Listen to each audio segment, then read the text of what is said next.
Hola a todos, mi nombre es Gerardo Ferretis de León y soy educador. Esta es la lectura de la obra de José Ortega y Gasset titulada La rebelión de las masas. Segunda parte, sección 14. ¿Quién manda en el mundo? Subsección 7. El texto forma parte de la edición publicada en Holanda en 1937.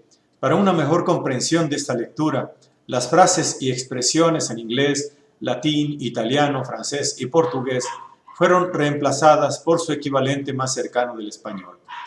Si desea usted tener una copia de lo que aquí se lee, la puede solicitar en forma gratuita a gerardo-ferretis@hotmail.com. Los videos subsecuentes sobre este libro y de otros libros que se harán posteriormente se hacen sin fines de lucro, con el objeto de contribuir al estudio, a la investigación y al desarrollo de la cultura en general. Saludo a mis amigos y amigas educadores de todo el mundo. Solicito disculpas anticipadas por los errores de lectura que pudieran cometerse en este proyecto de apoyo a la educación. Espero sinceramente que les sea de utilidad. Tampico, Tamaulipas, México, a 5 de octubre de 2013. Comienza La rebelión de las masas de José Ortega y Gasset. Segunda parte, sección 14. ¿Quién manda en el mundo? Subsección 7. Cabezas claras. Lo que se llama cabezas claras no hubo probablemente en todo el mundo antiguo más que dos: Temístocles y César, dos políticos. La cosa es sorprendente, porque, en general, el político, incluso el famoso, es político precisamente porque es torpe. Hubo, sin duda, en Grecia y Roma, otros hombres que pensaron ideas claras sobre muchas cosas, filósofos, matemáticos, naturalistas, pero su claridad fue de orden científica, es decir, una claridad sobre cosas abstractas. Todas las cosas de que habla la ciencia, sea ella lo que quiera, son abstractas, y las cosas abstractas son siempre claras. De suerte que la claridad de la ciencia no está tanto en la cabeza de los que la hacen como en las cosas de que hablan. Lo esencialmente confuso, intrincado, es la realidad vital concreta, que es siempre única. El que sea capaz de orientarse con precisión en ella.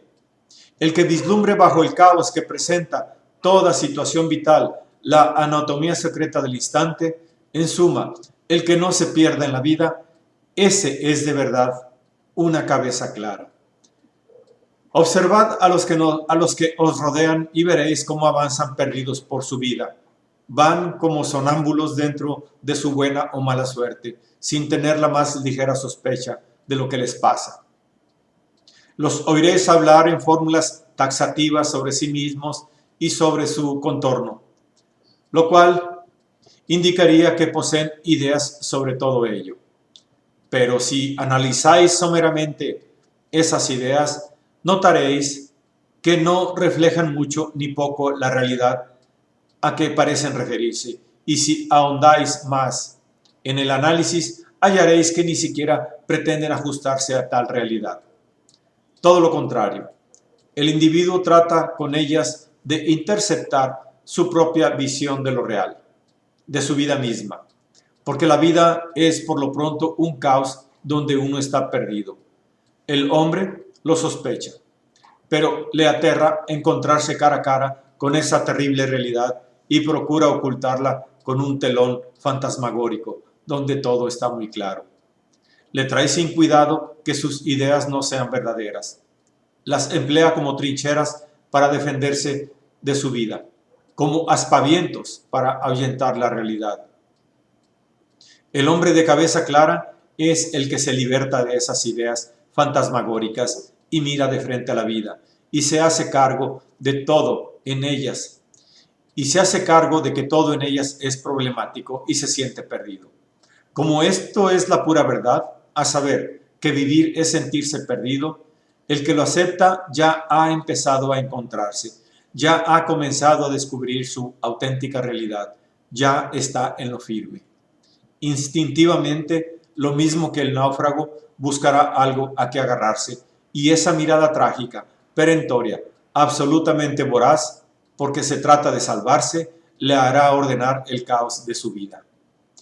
Estas son las únicas ideas verdaderas, las ideas de los náufragos. Lo demás es retórica, postura, íntima farsa.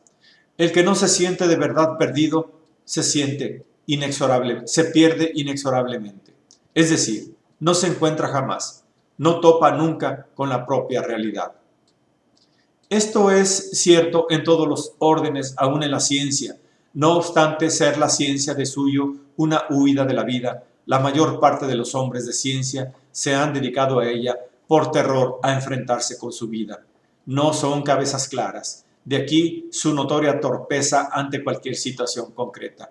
Nuestras ideas científicas valen en la medida en que nos hayamos sentido perdidos en una cuestión, en que hayamos visto bien su carácter problemático y comprendamos que no podemos apoyarnos en ideas recibidas, en recetas, en lemas ni vocablos. El que descubre una nueva verdad científica tuvo antes que triturar casi todo lo que había aprendido y llega a esa nueva verdad con las manos sangrientas por haber yugulado innumerables lugares comunes. La política es mucho más real que la ciencia, porque se compone de situaciones únicas en que el hombre se encuentra de pronto sumergido, quiera o no. Por eso es el tema que nos permite distinguir mejor quiénes son cabezas claras y quiénes son cabezas rutinarias. César es el ejemplo máximo que conocemos de don para encontrar el perfil de la realidad sustantiva en un momento de confusión pavorosa, en una hora de las más caóticas que ha vivido la humanidad. Y como si el destino se hubiese complacido en subrayar la ejemplaridad, puso a su vera una magnífica cabeza de intelectual, la de Cicerón, dedicada durante toda su existencia a confundir las cosas. El exceso de buena fortuna había dislocado el cuerpo político romano. La ciudad tiberina, dueña de Italia, de España, de África Menor, del Oriente Clásico y helenístico, estaba a punto de reventar. Sus instituciones públicas tenían una enjundia municipal y eran inseparables de la urbe, como las hamadrianas están, so pena de consunción, adscritas al árbol que tutelan. La salud de las democracias, cualquiera que sean su tipo y su grado, depende de un mísero detalle técnico, el procedimiento electoral. Todo lo demás es secundario. Si el régimen de comicios es acertado, si se ajusta a la realidad, todo va bien. Si no, aunque el resto marche óptimamente, todo va mal. Roma, al comenzar el siglo I a.C., es omnipotente, rica, no tiene enemigos delante. Sin embargo, está a punto de fenecer porque se obstina en conservar un régimen electoral estúpido. Un régimen electoral es estúpido cuando es falso. Había que votar en la ciudad. Ya los ciudadanos del campo no podían asistir a los comicios, pero mucho menos los que vivían repartidos por todo el mundo romano. Como las elecciones eran imposibles, hubo que falsificarlas y los candidatos organizaban partidas de la porra con veteranos del ejército, con atletas del circo que se encargaban de romper las urnas. Sin el apoyo de auténtico sufragio, las instituciones democráticas están en el aire. En el aire están las palabras. La república no era más que una palabra. La expresión es de César. Ninguna magistratura gozaba de autoridad. Los generales de la izquierda y de la derecha, Mario y Sila, se insolentaban en vacuas dictaduras que no llevaban a nada. César no ha explicado nunca su política, sino que se entretuvo en hacerla. Daba la casualidad de que era precisamente César y no el manual de cesarismo que suele venir luego. No tenemos más remedio, si queremos entender aquella política, que tomar sus actos y darle su nombre. El secreto está en su hazaña capital, la conquista de las Galias. Para emprenderla tuvo que declararse rebelde frente al poder constituido. ¿Por qué? Constituían el poder los republicanos, es decir, los conservadores, los fieles al Estado-ciudad, Su política puede resumirse en dos cláusulas. Primera, los trastornos de la vida pública romana provienen de su excesiva expansión. La ciudad no puede gobernar tantas naciones. Toda nueva conquista es un delito de lesa república. Segundo, para evitar la disolución de las instituciones es preciso un príncipe. Para nosotros tiene la palabra príncipe un sentido casi opuesto al que tenía para un romano. Este entendía por tal precisamente un ciudadano como los demás, pero que era investido de poderes superiores, a fin de regular el funcionamiento de las instituciones republicanas. Cicerón, en sus libros sobre la República, y Salustio, en sus memoriales a César, resumen el pensamiento de todos los publicistas pidiendo un primer ciudadano del Estado, un rector rerum publicarum, un moderator. La solución de César es totalmente opuesta a la conservadora. Comprende que para curar las consecuencias de las anteriores conquistas romanas no había más remedio que proseguirlas, aceptando hasta el cabo tan enérgico destino. Sobre todo urgía conquistar los pueblos nuevos, más peligrosos, en un porvenir no muy lejano que las naciones corruptas de Oriente. César sostendrá la necesidad de romanizar a fondo los pueblos bárbaros de Occidente. Se ha dicho, Spengler, que los grecorromanos eran incapaces de sentir el tiempo, de ver su vida como una dilatación en la temporalidad. Existían en un presente puntual. Yo sospecho que este diagnóstico es erróneo, o, por lo menos, que confunde dos cosas. El grecorromano padece una sorprendente ceguera para el futuro. No lo ve, como el daltonista no ve el color rojo, pero en cambio vive radicado en el pretérito. Antes de hacer ahora algo, da un paso atrás, como lagartijo al tirarse a matar. Busca en el pasado un modelo para la situación presente e, informado por aquel, se zambulle en la actualidad, protegido y deformado por la escafandra ilustre. De aquí que todo su vivir es, en cierto modo, revivir. Esto es arcaizante, y esto lo fue casi siempre el antiguo. Pero esto no es ser insensible al tiempo, significa simplemente un cronismo incompleto, manco del ala futurista y con hipertrofia de antaños. Los europeos hemos gravitado desde siempre hacia el futuro y sentimos que es esta la dimensión más sustancial del tiempo, el cual para nosotros empieza por el después y no por el antes. Se comprende, pues, que al mirar la vida grecorromana nos parezca acrónica. Esta, como manía de tomar todo presente con las pinzas de un ejemplar pretérito, se ha transferido del hombre antiguo al filósofo moderno. El filólogo es también ciego para el porvenir. También el retrógrada busca a toda actualidad un precedente, al cual llama, con lindo vocablo de égloga, su fuerte. Digo esto porque ya los antiguos biógrafos de César se cierran a la comprensión de esta enorme figura, suponiendo que trataba de imitar a Alejandro. La ecuación se imponía.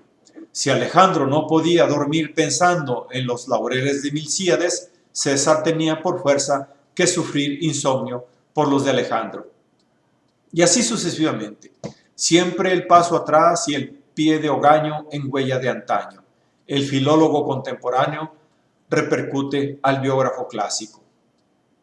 Creer que César aspiraba a hacer algo así como lo que hizo Alejandro, y esto han creído casi todos los historiadores, es renunciar radicalmente a entenderlo. César es aproximadamente lo contrario que Alejandro. La idea de un reino universal es lo único que los empareja, pero esta idea no es de Alejandro, sino que viene de Persia. La imagen de Alejandro hubiera empujado a César hacia Oriente, hacia el prestigioso pasado. Su preferencia radical por Occidente revela más bien la voluntad de contradecir al Macedón. Pero, además, no es un reino universal, sin más ni más, lo que César se propone. Su propósito es más profundo. Quiere un imperio romano que no viva de Roma, sino de la periferia, de las provincias, y esto implica la superación absoluta del Estado-ciudad, un Estado donde los pueblos más diversos colaboren, de que todos se sientan solidarios, no un centro que manda y una periferia que obedece, sino un gigantesco cuerpo social donde cada elemento sea a la vez sujeto pasivo y activo del Estado. Tal es el Estado moderno, y esta fue la fabulosa anticipación de su genio futurista. Pero ello suponía un poder extrarromano, antiaristócrata, infinitamente elevado sobre la oligarquía republicana, sobre su príncipe, que era solo un primero entre iguales. Ese poder ejecutor y representante de la democracia universal solo podía ser la monarquía con su sede fuera de Roma. República, monarquía, dos palabras que en la historia cambian constantemente de sentido auténtico y que por lo mismo es preciso en todo instante triturar para cerciorarse de su eventual enjundia. Sus hombres de confianza, sus instrumentos más inmediatos, no eran arcaicas ilustraciones de la urbe, sino gente nueva, provinciales, enérgicos y eficientes. Su verdadero ministro fue Cornelio Balbo, un hombre de negocios gaditano, un atlántico, un colonial. Pero la anticipación del nuevo Estado era excesiva. Las cabezas lentas del Lacio no podían dar brinco tan grande.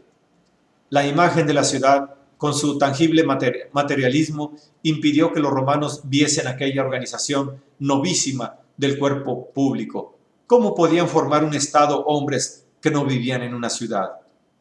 ¿Qué género de unidad era esta? Tan sutil y como mística. Repito una vez más, la realidad que llevamos Estado no es la espontánea convivencia de hombres que la consanguinidad ha unido. El Estado empieza cuando se obliga a convivir a grupos nativamente separados. Esta obligación no es desnuda violencia, sino que supone un proyecto iniciativo, una tarea común que se propone a los grupos dispersos. Antes que nada, es el Estado proyecto de hacer, proyecto de un hacer y proyecto de colaboración. Se llama a las gentes para que juntas hagan algo. El Estado no es consanguinidad, ni unidad lingüística, ni unidad territorial, ni contiguidad de habitación. No es nada material, inerte, dado y limitado. Es un puro dinamismo, la voluntad de hacer algo en común. Y merced a ello, la idea estatal no está limitada por término físico alguno. Agudísima la conocida empresa política de Saavedra Fajardo. Una flecha y debajo, o sube o baja. Eso es el Estado. No es una cosa, sino un movimiento. El Estado es, en todo instante, algo que viene de y va hacia, como todo movimiento, que tiene un límite a partir del cual y un límite hasta el cual. Córtese por cualquier hora la vida de un Estado que lo sea verdaderamente y se hallará una unidad de convivencia que parece fundada en tal o cual atributo material. Sangre, idioma, fronteras naturales. La interpretación estática nos llevará a decir, eso es el Estado, pero pronto advertiremos que esa agrupación humana está haciendo algo comunal, conquistando otros pueblos, fundando colonias, federándose con otros estados, es decir, que en toda hora está superando el que parecía principio material de su unidad. Es el límite hasta el cual es el verdadero Estado, cuya unidad consiste precisamente en superar toda unidad dada. Cuando ese impulso hacia el más allá cesa, el Estado automáticamente sucumbe y la unidad que ya existía y parecía físicamente cimentada, raza, idioma, frontera natural, no sirve de nada. El Estado se desagrega, se dispersa, se atomiza. Solo esta duplicidad de momentos en el Estado, la unidad que ya es y la más amplia que proyecta, se permite comprender la esencia del Estado nacional. Sabido es que todavía no se ha logrado decir en qué consiste una nación. Si damos a este vocablo su acepción moderna, el Estado-ciudad era una idea muy clara, que se veía con los ojos de la cara. Pero el nuevo tipo de unidad pública que germinaba en Gales y germanos, la inspiración política de Occidente, es cosa mucho más vaga y huidiza. El filólogo, el historiador actual, que es de suyo arcaizante, se encuentra ante este formidable hecho casi tan perplejo como César y Tácito cuando con su terminología romana querían decir lo que eran aquellos estados incipientes, transalpinos y ultraterrenos, o bien los españoles. Les llaman civitas, gens, natio, dándose cuenta de que ninguno de esos hombres va bien a la cosa. No son civitas, por la sencilla razón de que no son ciudadanos, pero ni siquiera cabe envaguecer el término y aludir con él a un territorio delimitado. Los pueblos nuevos cambian con suma facilidad de terruño, o por lo menos amplían y reducen el que ocupaban. Tampoco son unidades étnicas, gentes, naciones. Por muy lejos que recurramos, los nuevos estados aparecen ya formados por grupos de natividad independiente. Son combinaciones de sangres distintas. ¿Qué es, pues, una nación? Ya que no es ni comunidad de sangre, ni adscripción a un territorio, ni cosa alguna de este orden. Como siempre acontece, también en este caso, una pulcra sumisión a los hechos nos da la clave. ¿Qué es lo que salta a los ojos cuando repasamos la evolución de cualquier nación moderna? Francia, España, Alemania, sencillamente esto. Lo que en una cierta fecha parecía constituir la nacionalidad aparece negado en una fecha posterior. Primero, la nación parece la tribu y la no nación la tribu de al lado. Luego, la nación se compone de dos tribus. Más tarde, es una comarca y poco después es ya todo un condado o ducado o reino. La nación es León, pero no Castilla. Luego es León y Castilla, pero no Aragón. Es evidente la presencia de dos principios, uno variable y siempre superado, tribu, comarca, ducado, reino, con su idioma o dialecto, otro permanente que salta libérrimo sobre todos esos límites y postula como unidad lo que aquel consideraba precisamente como radical contraposición. Los filólogos, llamo así a los que hoy pretenden denominarse historiadores, practican la más deliciosa gedeonada cuando parten de lo que ahora, en esta fecha fugaz, en estos 2 o 3 siglos, son las naciones de Occidente y suponen que Vercingetorix o que el Cid Campeador querían ya una Francia desde Saint-Malo a Estrasburgo, precisamente, o una España desde Finisterre a Gibraltar. Esos filólogos, como el ingenuo dramaturgo, hacen casi siempre que sus héroes partan para la guerra de los 30 Aries. Para explicarnos cómo se han formado Francia y España, suponen que Francia y España preexistían como unidades en el fondo de las almas francesas y españolas, como si existiesen franceses y españoles originariamente antes de que Francia y España existiesen, como si el francés y el español no fuesen simplemente cosas que hubo que forjar en 2000 años de faena. La verdad pura es que las naciones actuales son tan solo la manifestación actual de aquel principio variable, condenado a perpetua superación. Ese principio no es ahora la sangre ni el idioma, puesto que la comunidad de sangre y de idioma en Francia o en España ha sido efecto y no causa de la unificación estatal. Ese principio es ahora la frontera natural. Está bien que un diplomático emplee en su esgrima astuta este concepto de fronteras naturales como última razón de sus argumentaciones, pero un historiador no puede parapetarse tras él como si fuese un reducto definitivo. Ni es definitivo, ni siquiera suficientemente específico. No se olvide cuál es, rigurosamente planteada, la cuestión. Se trata de averiguar qué es el Estado Nacional, lo que hoy solemos llamar nación, a diferencia de otros tipos de Estado, como el Estado-ciudad o, yéndonos al otro extremo, como el imperio que Augusto fundó. Si se quiere formular el tema de modo todavía más claro y preciso, Dígase así, ¿qué fuerza real ha producido esa convivencia de millones de hombres bajo una soberanía de poder público que llamamos Francia o Inglaterra o España o Italia o Alemania? No ha sido la previa comunidad de sangre, porque cada uno de esos cuerpos colectivos está regado por torrentes cruentos muy heterogéneos. No ha sido tampoco la unidad lingüística, porque los pueblos hoy reunidos en un estado hablaban o hablan todavía idiomas distintos.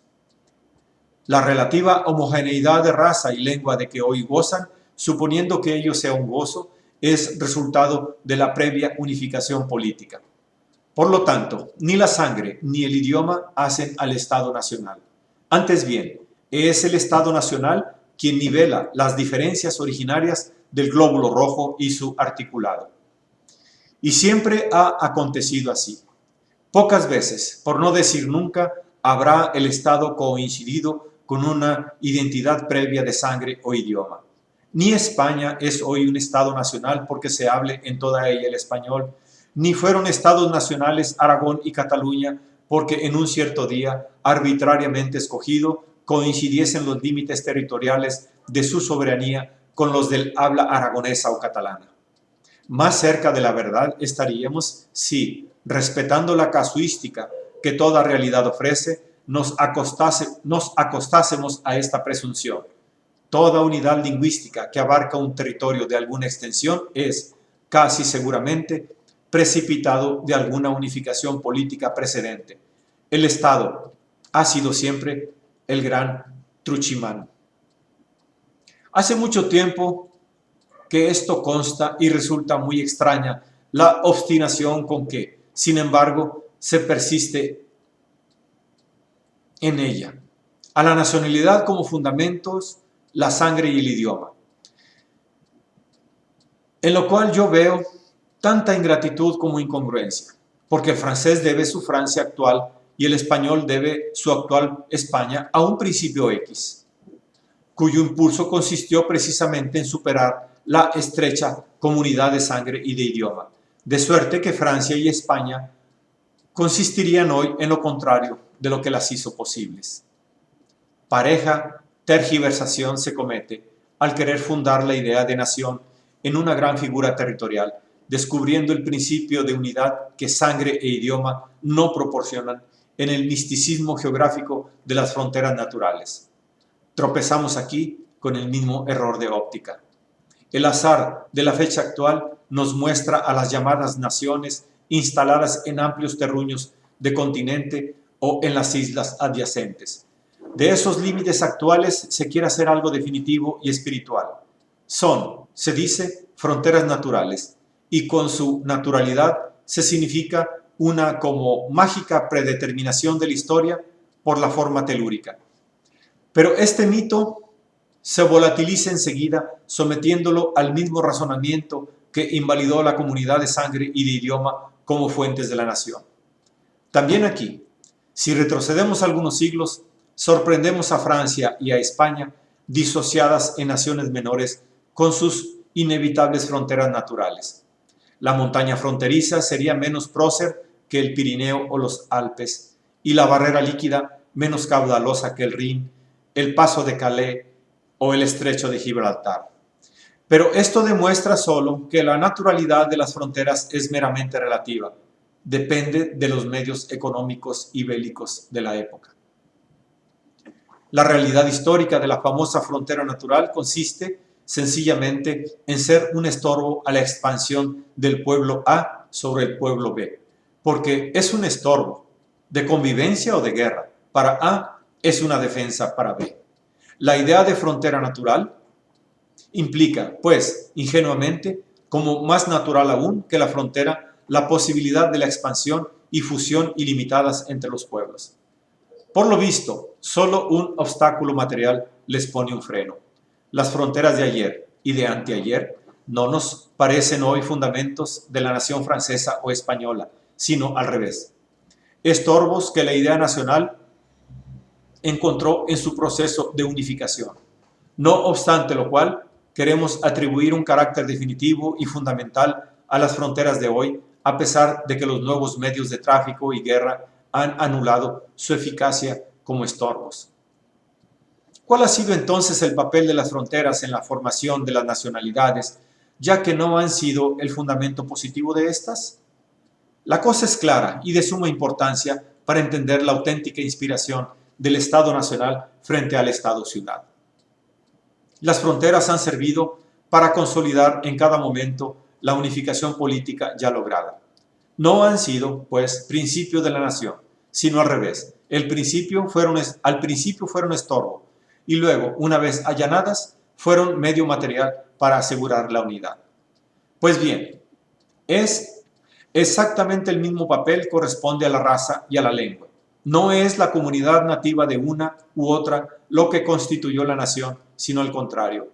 El Estado Nacional se encontró siempre, en su afán de unificación, frente a las muchas razas y las muchas lenguas, como con otros tantos estorbos. Dominados estos enérgicamente, produjo una relativa unificación de sangre e idiomas que sirvió para consolidar la unidad. No hay, pues, otro remedio que deshacer la tergiversación tradicional padecida por la idea de Estado Nacional y habituarse a considerar como estorbos primarios para nacionalidad precisamente las tres cosas en que se creía consistir. Claro es que al deshacer una tergiversación seré yo quien parezca cometerla ahora. Es preciso resolverse a buscar el secreto del Estado Nacional en su peculiar inspiración como tal Estado, en su política misma y no en principios forasteros de carácter biológico o geográfico. ¿Por qué? En definitiva, se creyó necesario recurrir a la raza, lengua y territorio nativos para comprender el hecho maravilloso de las modernas naciones. Pura y simplemente porque en estas hallamos una intimidad y solidaridad radical de los individuos con el poder público desconocidas en el Estado antiguo. En Atenas y en Roma, solo unos cuantos hombres eran el Estado. Los demás, esclavos, aliados provinciales, colonos, eran solo súbditos. En Inglaterra, en Francia, en España, nadie ha sido nunca solo súbdito del Estado, sino que ha sido siempre participante de él, uno con él. La forma, sobre todo jurídica, de esta nación con y en el Estado ha sido muy distinta según los tiempos. Ha habido grandes diferencias de rango y estatuto personal, clases relativamente privilegiadas y clases relativamente postergadas. Pero si se interpreta la realidad efectiva de la situación política en cada época y se revive su espíritu, aparece evidente que todo individuo se sentía sujeto activo del Estado, partícipe y colaborador. Nación, en el sentido que este vocablo emite en Occidente desde hace más de un siglo, significa la unión hipostática del poder público y la colectividad por él regida. El Estado es siempre, cualquiera que sea su forma, primitiva, antigua, medieval o moderna, la invitación que un grupo de hombres hace a otros grupos humanos para ejecutar juntos una empresa. Esta empresa, cualesquiera sean sus trámites intermediarios, consiste a la postre en organizar un cierto tipo de vida común, estado y proyecto de vida, programa de quehacer o conducta humanos, son términos inseparables. Las diferentes clases de Estado nacen de las maneras según las cuales el grupo empresario establezca la colaboración con los otros. Así, el Estado antiguo no acierta nunca a fundirse con los otros. Roma manda y educa a los italotas y a las provincias, pero no los eleva a unión consigo. En la misma urbe no logró la fusión política de los ciudadanos. No se olvide que durante la República, Roma fue en rigor dos Romas, el Senado y el pueblo. La unificación estatal no pasó nunca de mera articulación entre los grupos que permanecieron externos y extraños los unos a los otros. Por eso el imperio amenazado no pudo contar con el patriotismo de los otros y hubo de defenderse exclusivamente con sus medios burocráticos de administración y de guerra. Esta incapacidad de todo grupo griego y romano para fundirse con otros proviene de causas profundas que no conviene preescrutar ahora y que, en definitiva, se resumen en una. El hombre antiguo interpretó la colaboración en que, quiérase o no, el Estado consiste de una manera simple, elemental y tosca, a saber, como dualidad de dominantes y dominados. A Roma tocaba mandar y no obedecer, a los demás obedecer y no mandar. De esta suerte el Estado se materializa en la frontera sagrada, en el cuerpo urbano que unos muros delimitan físicamente.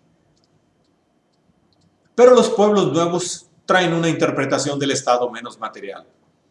Si es él un proyecto de empresa común, su realidad es puramente dinámica, un hacer, la comunidad en la actuación. Según esto, forma parte activa del Estado. Es sujeto político todo el que preste adhesión a la empresa. Raza, sangre, adscripción geográfica, clase social quedan en segundo término. No es la comunidad anterior, pretérita, tradicional o inmemorial, en suma, fatal e irreformable, la que proporciona título para la convivencia política, sino la comunidad futura en el efectivo hacer. No lo que fuimos ayer, sino lo que vamos a hacer mañana juntos, nos reúne en Estado. De aquí la finalidad con que la unidad política brinca en Occidente sobre los límites que aprisionaron al Estado antiguo. Y es que el europeo, relativamente al hombre antiguo, se comporta como un hombre abierto al futuro que vive conscientemente instalado en él y desde él decide su conducta presente. Tendencia política tal avanzará inexorablemente hacia unificaciones cada vez más amplias, sin que haya nada que en un principio la detenga. La capacidad de fusión es ilimitada, no solo de un pueblo con otro, sino, lo que es más característico aún, del Estado nacional.